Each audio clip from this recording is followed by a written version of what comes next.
Good morning, dear students. We are see the chapter number 2, work and energy. We are going to learn free fall. Let's start. Free fall. If we release an object from the height, it gets a pull down towards the earth because of the gravitational force. An object falling slowly under the influence and gravitational force is said to be in a free fall or a falling freely. Let us look at the kinetic and potential energies of the object of mass m falling freely from the height when we object is a different height. म्हणजे काय की एखादी वस्तू उंचीवर नेऊन सोडल्यास त्यामध्ये त्या काय म्हटल्या वस्तूवर असलेल्या ग्रॅव्हिटेशनल फोर्समुळे ती वस्तू पृथ्वीकडे काय केली जाते, आकर्षली जाते किंवा खेचली जाते. उंचावरून सोडलेली वस्तू फक्त गुरुत्वाकर्षण बलामुळे म्हणजेच काय ग्रॅव्हिटेशनल फोर्समुळे काय होतं, खाली येण्याच्या क्रियेला काय म्हटलेलं आहे, फ्री फॉल असं म्हटलेलं आहे. फ्री फॉल असं म्हटलं. त्यामध्ये एम इज द मास ही काय असणार आहे, तर ती मासमुळं ग्रॅव्हिटेशनल फोर्समुळे काय होतं, mass and falling freely the height. उंचीवरून काय होतं, ती वस्तू काय होते, मास किती वजन आहे त्या वजनावरनं खाली काय होते, जोरात यायला लागते. त्यामधील काय म्हटलेलं आहे, गतिज ऊर्जा म्हणजे काय, potential and kinetic energy in a different height. वेगवेगळे काय असणार आहे, त्याची कायनेटिक एनर्जी आणि काय असणार आहे, पोटेन्शियल एनर्जीची वेगवेगळी काय असणार आहे, हाईट असणार. त्याच्यामध्ये फिगर दाखवला आहे.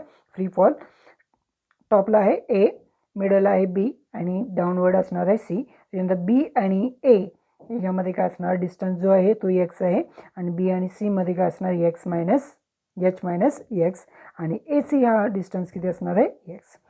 As shown in figure the point A is at a height h from the ground. Let the point B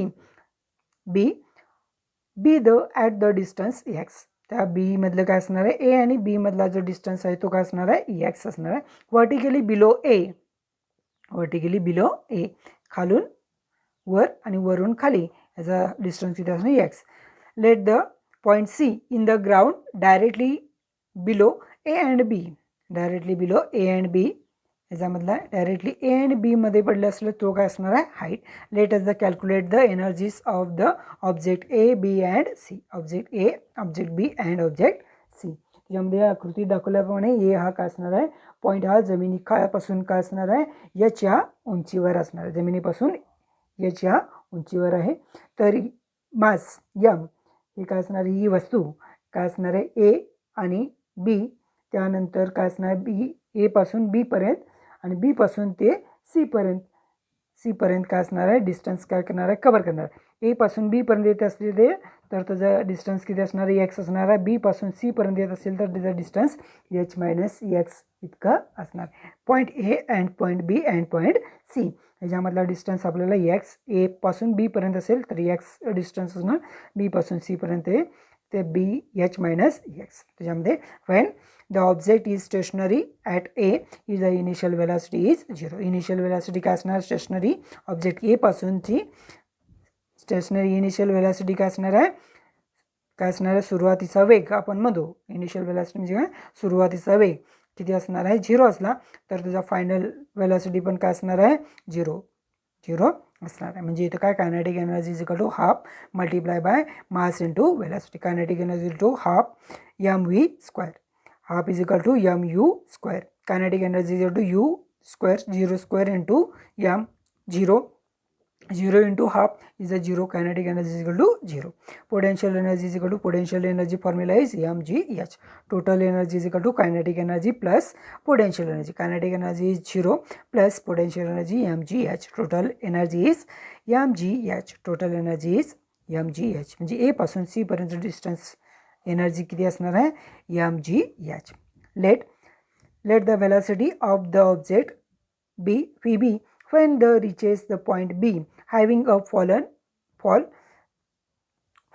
through a distance x. fallen distance x म्हणजे ए पासून ते बी पर्यंत डिस्टन्स काय असणार, एक्स. याला काय म्हटलेलं आहे, Vb स्क्वेअर असं व्ही बी असं म्हटलेलं आहे. त्याच्यामध्ये distance u is equal to 0, S is equal to x. S is equal to काय म्हटलं एक्स. म्हणजे काय डिस्प्लेसमेंट काय दाखवलं आहे, डिस्प्लेसमेंट काय झालं आहे 0. डिस्प्लेसमेंट आपण काय घेतलं एक्स घेतलं आणि ए म्हणजे काय असणार आहे gravitation. A is equal to G. Third kinematical equation V square is equal to U square plus 2s. म्हणजे काय असणार आहे न्यूटनचा तिसरा लॉ असणार आहे v square is equal to v square plus 2s. Substituting value. आता व्ही बी आपण काय घेतलं आहे व्ही स्क्वेअरच्या जागी व्ही बी घेतलं आहे. V B square is equal to U square is 0 plus 2a म्हणजे काय जी आणि एस म्हणजे काय X. V B square is equal to 2g x.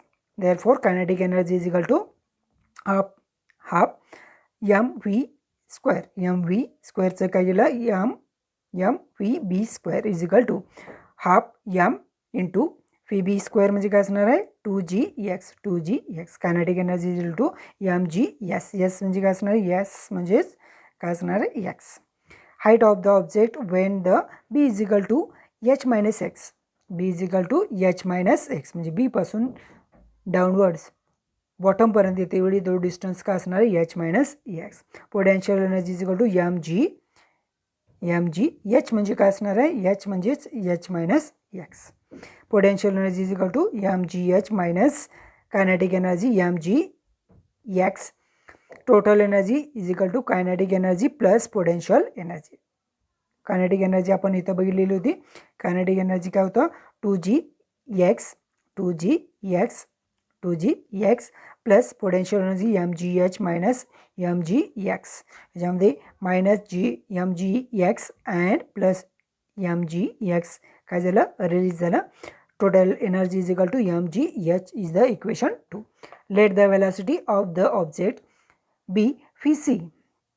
V C म्हणजे काय असणार आहे बी पासून ते बॉटमपर्यंत येते वेळी जी काय होणार आहे वेलॉसिटी काय होणार आहे H minus X. It reaches the ground near the point C. Point C मध्ये येणार आहे. U is equal to 0, S is equal to काय म्हणणार एस इज इक्वल टू म्हणजे ए पासून ते खाली ए पासून सी पर्यंत टॉप टू बॉटम येते वेळी त्याचा डिस्टन्स किती असणार आहे एच असणार म्हणजे S is equal to H, A is equal to जी.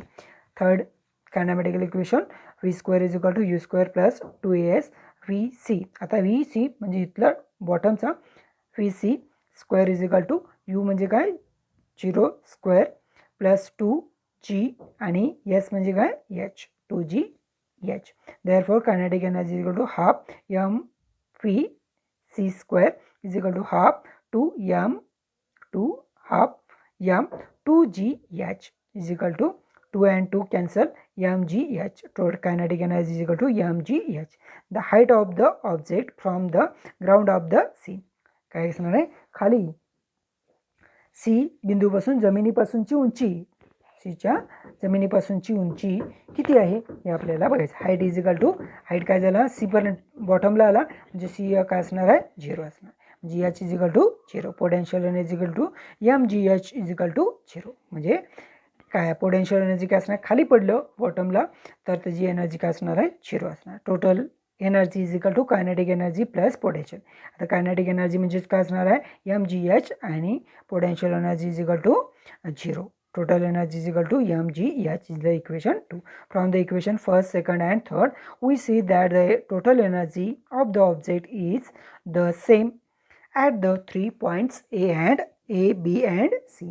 त्याच्यामध्ये from equation first second third आणि थर्ड इक्वेशनमध्ये एनर्जी टोटल एनर्जी काय आहे टोटल एनर्जी काय असणार आहे सेमच असणार आहे. ए बी अँड सीमध्ये काय असणार आहे ए बी आणि सी म्हणजे इक्वेशन फर्स्ट इक्वेशन सेकंड याच्यामध्ये काय असणार आहे total energy M G H आहे total energy M G H आहे आणि थर्ड इक्वेशनमध्ये पण kinetic energy is equal to म्हणजे total energy is equal to काय असणार आहे एम जी एच म्हणजे सगळ्या इक्वेशनमध्ये टोटल एनर्जी हीच काय असणार आहे एम जी एच एवढंच असणार आहे.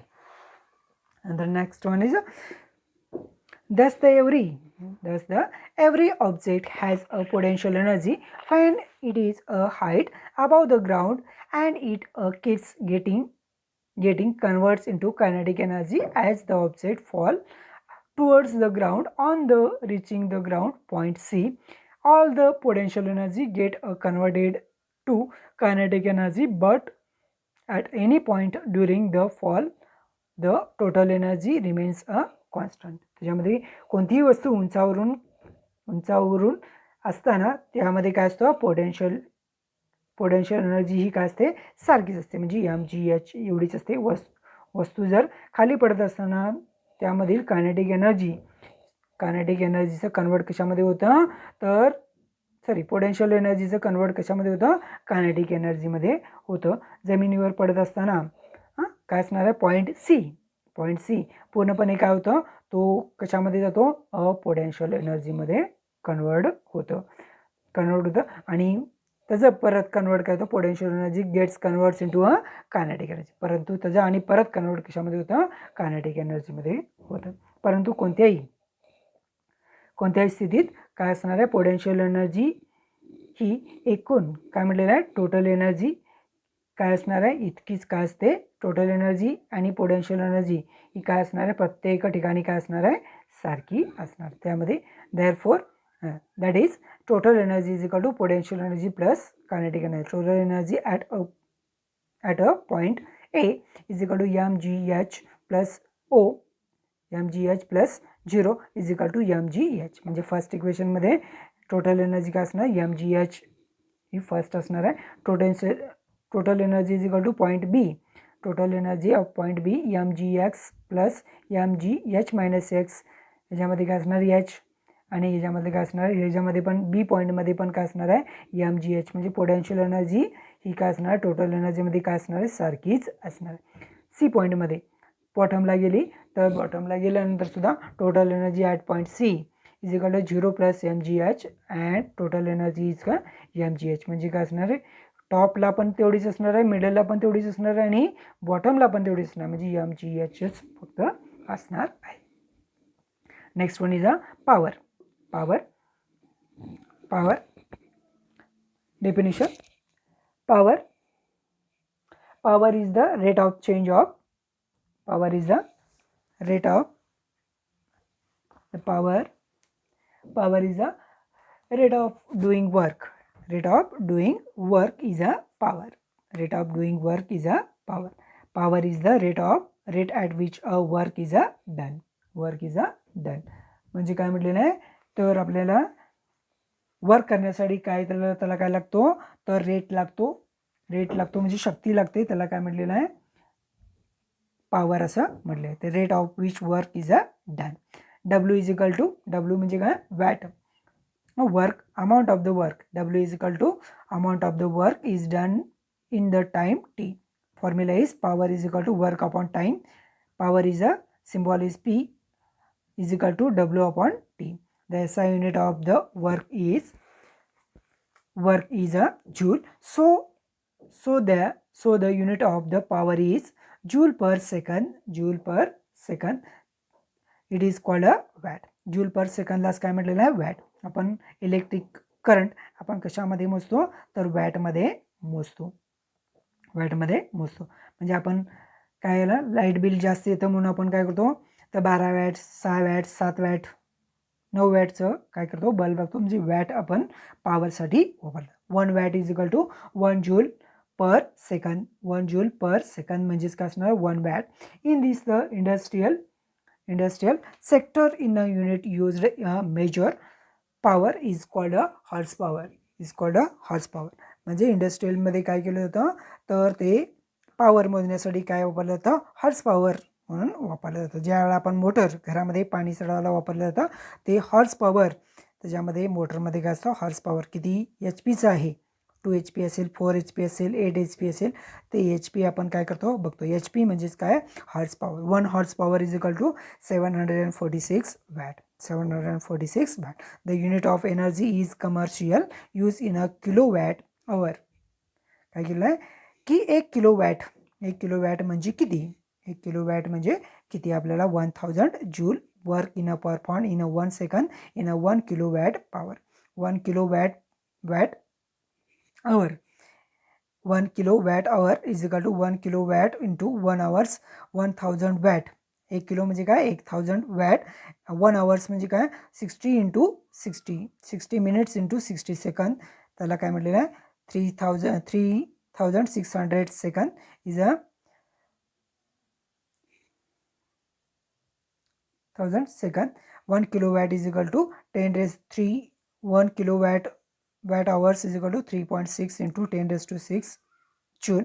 Electricity used in a domestical purpose is measured in a unit of kilowatt. 1 kilowatt is equal to 1 unit. 1 kilowatt hours is equal to 1 unit. एका तासाला 1 युनिट काय होतं? 1 युनिट असं म्हटलं जातं. 1 kilowatt hours is equal to 1 units. And the introduction in a scientist. The steam engine was invented in 1781 by the Scottish scientist James Watt in 1736 to 1819. This the invention brought about industrial revolutions. The unit of power is called a watt. In this hour, James Watt was the first to use the terms of horsepower. काय म्हटलेलं आहे? Scottish किंवा Scotland मध्ये काय केलेलं आहे? James watt यांनी 1736 मध्ये 1736 ते 1819 मध्ये काय केलं? शोध लावलेला आहे वाफेवर चालण्याचा. Invention brought about the industrial revolution. वाफेवर चालण्याचा इंजिनाचा शोध लावला आहे. त्या शोधामुळे इंडस्ट्रीजमध्ये काय झालं? क्रांती झालेली आहे. आणि त्यांच्या सन्मानार्थ the unit of power is called a watt. These a honour. त्याच्या नावावरनं, कोणाच्या? जेम्स वॅटच्या नावावरनं काय केलं? वॅट हे नाव काय केलं? पॉवरला दिलेलं आहे. आणि त्याला काय म्हटलं? James Watt is first to use a turns in a horse power. आणि काय म्हणतोय त्याला? हॉर्स पॉवर हे काय केलं? त्यांनी नाव ठेवलेलं आहे. It is the last point in the topic. Next video is a exercise. Thank you.